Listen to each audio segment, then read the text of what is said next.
Covid pandemic की बात करें तो इस पेंडेमिक में एक आम इंसान यानी कि एक मिडिल क्लास इंसान को काफ़ी सारी दिक्कतों का सामना करना पड़ता है।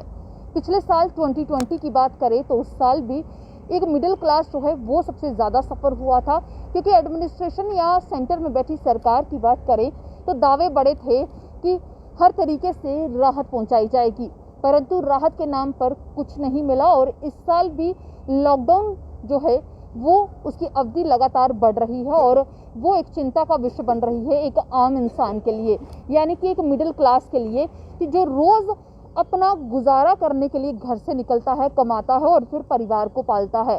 जी हाँ, ऐसे ही कुछ कहानी होती है एक टैक्सी ड्राइवर की, क्योंकि टैक्सी ड्राइवर्स की बात करें तो वो भी अपने स्टैंड पर पहुंचते हैं सुबह, फिर वहां से सवारी को उठाते हैं, उसकी डेस्टिनेशन तक पहुंचाते हैं, पैसा कमाते हैं और उस पैसे से जो है उनका परिवार चलता है, उनके बच्चों की पढ़ाई होती है और बाकी गुजारे जो है उसी कमाई से होते हैं। और अब जिस तरीके से लॉकडाउन का दौर शुरू हो चुका है, कितना मुश्किल हो रहा है टैक्सी ड्राइवर्स के लिए गुजारा करना।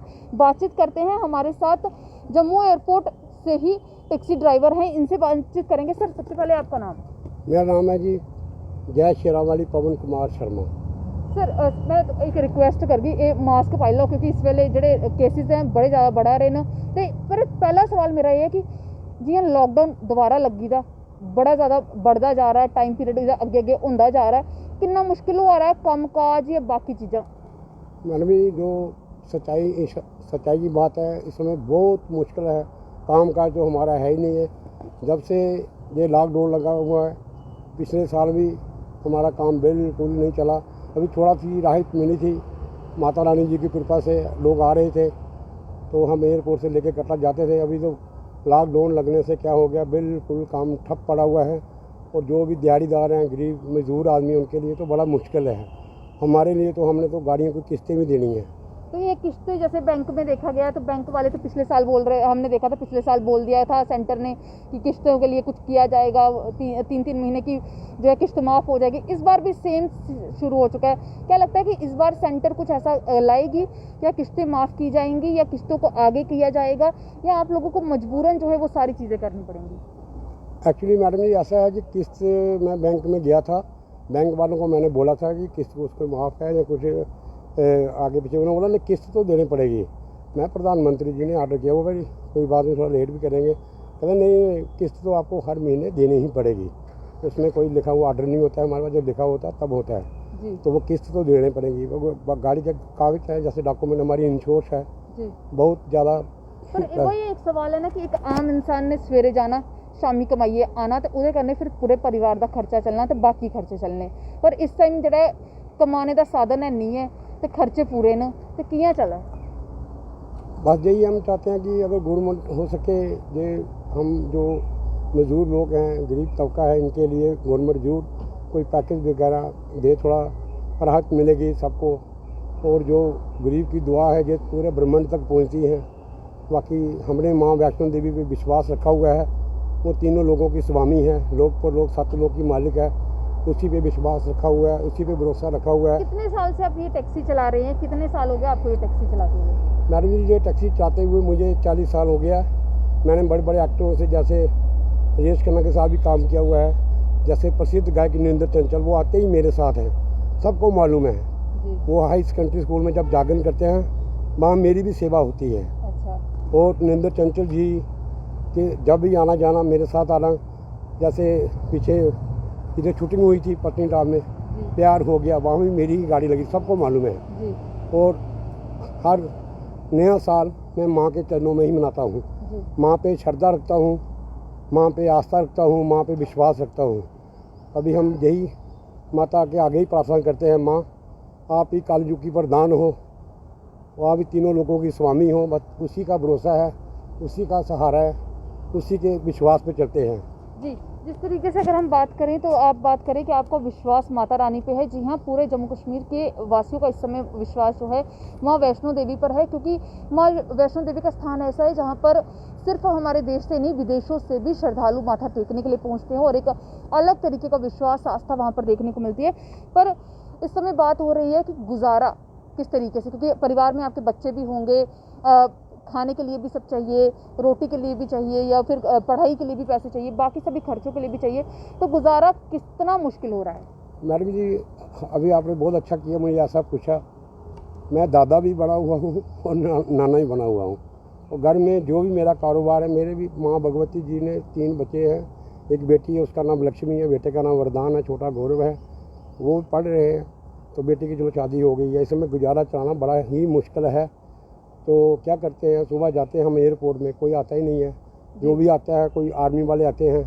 अभी जैसे परसों में गया था इधर सुंदर बनी, वो हज से आए थे, उनको छोड़ के आया। तो उसके बाद काम काज तो हमारा बिल्कुल नहीं है। माँ भगवती के विश्वास रखा हुआ है, श्रद्धा रखी हुआ है। और ये भी मैं गवर्नमेंट को बताना चाहता हूँ, मेरी बात भी सुन लेना, हम जो ड्राइवर हैं ना, हम सुबह 3-4 बजे जोग लगाते हैं माता रानी जी के आगे।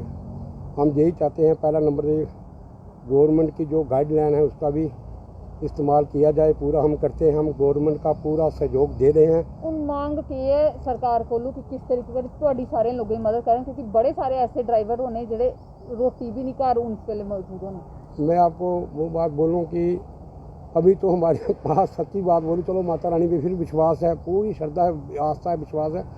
इस समय तो तेल लाने के लिए पैसे नहीं होते हैं। अब जैसे हम जाते हैं घर से एयरपोर्ट में, 100 रुपये का तेल लग जाता है, तो जब जाते हैं फिर वापस आ जाते हैं, 10-12 दिन के बाद नंबर आता है, बिल्कुल काम काज ठप पड़ा हुआ है। तो बस हम गवर्नमेंट के आगे यही निवेदन करते हैं, प्रार्थना करते हैं, जो दिहाड़ीदार मजदूर आदमी हैं इनके बारे में भी सोचा जाए। जो गरीब तबका है, जो गरीब लोग हैं, इनकी दुआएं लेने से ना परम पिता परमात्मा परमेश्वर का परम धाम का आशीर्वाद प्राप्त होता है। तो मैं पहला नंबर आपका भी बहुत धन्यवाद करता हूँ, जो आप हकीकत सच्चाई को सामने लेते हैं मीडियम के माध्यम से। ये मेरी बात प्रधानमंत्री तक भी पहुँचनी चाहिए। प्रधानमंत्री जी, आप पहले आते थे मीडिया में, सब लोग खुश हो जाते थे, अभी आप भी सामने आइए। थोड़ा पहले भी आपने 500-500 रुपये लोगों को डाला था, और मैं फिर कहता हूँ, जो गरीब तबका है, जो गरीब लोग हैं, इनकी मदद करो। कहते तू 1 पैसा देगा वो तुम्हें 10 लाख देगा। गरीबों की दुआएं मिलेंगी। और मैं यही चाहता हूँ, माँ भगवती भोलेनाथ ये कोरोना बीमारी को जल्दी से जल्दी ठीक करे।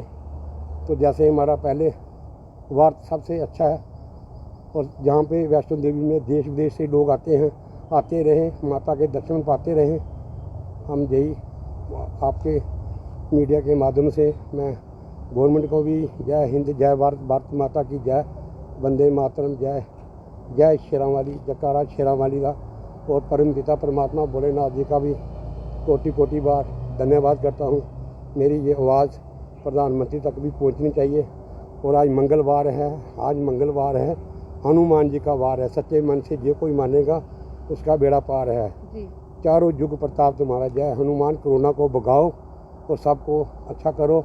और हम यही निवेदन करते हैं गवर्नमेंट के आगे, कुछ गरीब लोगों के बारे में भी थोड़ा सोचा जाए। और मैं मीडिया से बातचीत करने के लिए। और साफ तौर पर अगर बात करें तो चाहे कोई भी दौर हो, आस्था में कमी नहीं है। जी हाँ, आपने सुन ही लिया कि भगवान पर विश्वास जो है हर एक इंसान का है, और यही एक बात और यही भगवान से कहा जा रहा है कि जल्द से जल्द इस कोरोना बीमारी को भगा दिया जाए, क्योंकि एक आम इंसान ही है जो हमेशा किसी भी परिस्थिति में हो उसे जूझना ही पड़ता है। और इस कोविड पेंडेमिक की बात करें तो एक आम इंसान ही इसमें जूझ रहा है, क्योंकि बड़े बड़े परिवारों की बात करें तो उनके पास इतना सरमाया है कि वो आराम से खा सकते हैं।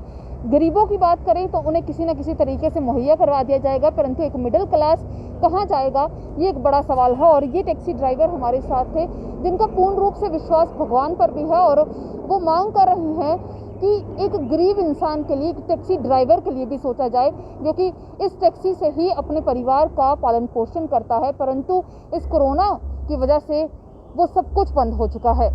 उम्मीद करते हैं कि आप लोग जो हैं कहीं ना कहीं इनकी आवाज़ ऊपर पहुंचाने में मदद करेंगे, और साथ ही साथ ऐसे आसपास आपके लोग हों तो उनकी मदद के लिए भी सामने आएंगे। तो जुड़े रहें दी अर्थ न्यूज़ के साथ।